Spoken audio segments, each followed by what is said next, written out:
Hello guys, my name is Saman और आप सभी लोगों का स्वागत है हमारे यूट्यूब चैनल अमान लो नॉलेज में।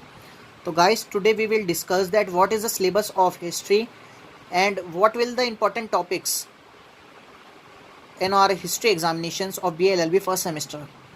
So today we would discuss that what is the syllabus of history and some important questions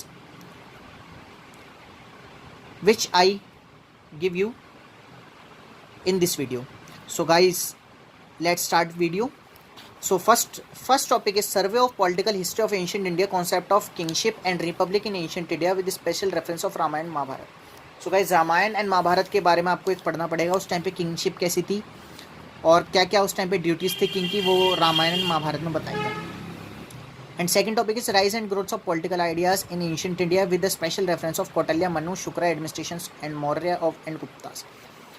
so guys, Kautilya, Manu and Shukra के बारे में आपको थोड़ा पढ़ना पड़ेगा डीपली, बिकॉज ये ऐसे हिस्टोरियंस थे जिन्होंने काफ़ी लिखा है कि किंग्स की क्या ड्यूटीज़ होनी चाहिए और किंग्स की क्या ड्यूटीज़, क्या राइट्स होते हैं, कैसे उसे वर्क करना चाहिए पब्लिक वेलफेयर के लिए.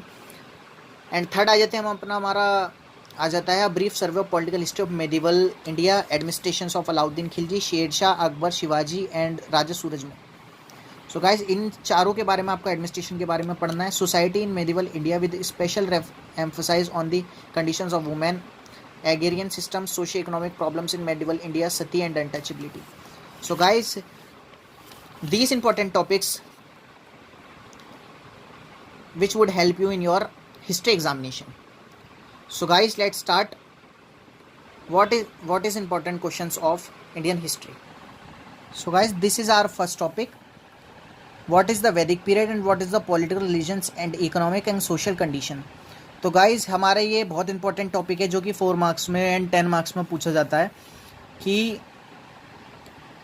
क्या था वैदिक पीरियड और वैदिक पीरियड की क्या कंडीशंस थी political and religion and social. So guys, one by one discuss in वैदिक पीरियड एंड कंडीशंस ऑफ वैदिक period. The Vedic period is also known as Rig Vedic period. It was started 1500 BC to 1000 BC. In Vedic period we had 4 Vedas: Rig Veda, Sam Veda, Yajur Veda and Atharva Veda. But only Rig Veda is formed in Vedic and all 3 was formed in later Vedic period. It was the period when Indo-Aryans came into the country and they came a lots of changes in social, religious and economical and political life. According to many thinkers, Aryans was controversial topic. Some thinkers said that they comes from Punjab and South Asia, but reality they come in from northern areas and Aryans belonged from northwest Russia. So guys, Aryan जो थे एक Indo Aryans जो कि कुछ लोग थे जो ये माना जाता है कि इराक साइड से वो यहाँ पे माइग्रेट करे थे. सो इसमें आपके 4 वेदास बता रखे हैं. आपको थोड़ा डिस्क्रिप्शन इसमें देना पड़ेगा कि स्टार्टिंग के डेफिनेशंस थोड़ी देनी पड़ेंगी. वैदिक पीरियड क्या होता है, उसके बाद आ जाते हैं पॉलिटिकल कंडीशन पे. Political conditions in there are many families which was known as kulas and families made villages which known as grams.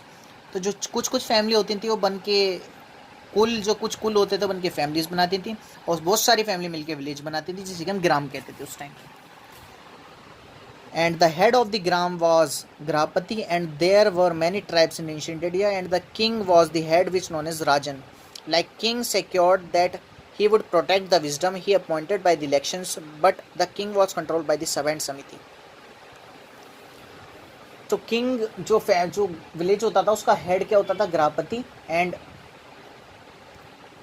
जो कि राजन के नाम से जाना जाता था. और the king secured and protect our wisdom, और जो किंग था वो करता था अपनी विजडम को प्रोटेक्ट, एंड जो अपॉइंट किया जाता था इलेक्शन के द्वारा. बट जो सभा एंड समिति थी, जो कि बहुत इंपॉर्टेंट टॉपिक है, सभा एंड समिति क्या थी. तो सभा एंड समिति ये ऐसी बॉडीज़ थी जिससे कि किंग अंडर कंट्रोल रहता था. Sabha was the institutions of elder peoples and it deals smalls and local problems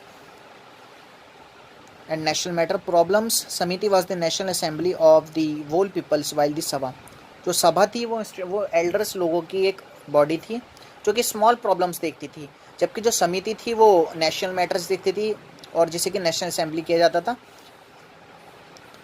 probably standing at stationary body of selected man, जबकि समिति एक स्टेशनरी बॉडी थी जो कि मतलब in the sense of it is a constitutional body. The king was the main part of the body politic and also a active parts of samiti and princes and peoples were represented samiti. And जो princes थे and जो king था वो main part होता था समिति का and represented करते थे समिति को. अब गाइस हमारा आ जाता है next topic, chief official. Chief official में जो 3 मैन किंग के अंडर जो वर्क करते थे मिनिस्टर होते senani, gramani and purohit were the main chief officer of the king and purohit gave advice to the king and king took any decision with the help of chief official. जो पुरोहित होता था first वो एडवाइस देता था किंग को, और किंग जो भी वर्क करता था वो इन तीनों पर्सन की एडवाइस पे करता था. और किंग की बहुत पावरफुल आर्मी थी जिसमें कि चैरिट्स थे, हॉर्सेस थे, और जो वेपन्स यूज़ किए जाते थे किंग के आर्मीज के द्वारा वो थे helmets, spears, strings. They are protected by helmet and coats of mails. So guys ये बहुत इंपॉर्टेंट टॉपिक है. मैं आपको, आप चाहें तो आप मुझसे कांटेक्ट कर सकते हैं और मैं इसके आपको डिस्क्रिप्शन में वैदिक पीरियड एंड लेटर वैदिक पीरियड का आपको सेंड कर दूंगा, और जो मुझे इंपॉर्टेंट क्वेश्चन लेंगे मैं आपको डिस्क्रिप्शन में शेयर करूंगा. So guys please watch my video and please subscribe my channel Aman लो knowledge and comment fast guys. And जल्दी से जल्दी आप सब्सक्राइब करो जो मैं आपके लिए बहुत अच्छी अच्छी वीडियोज़ बना पाऊँ. So guys subscribe my channel Aman लो नॉलेज. Thank you guys.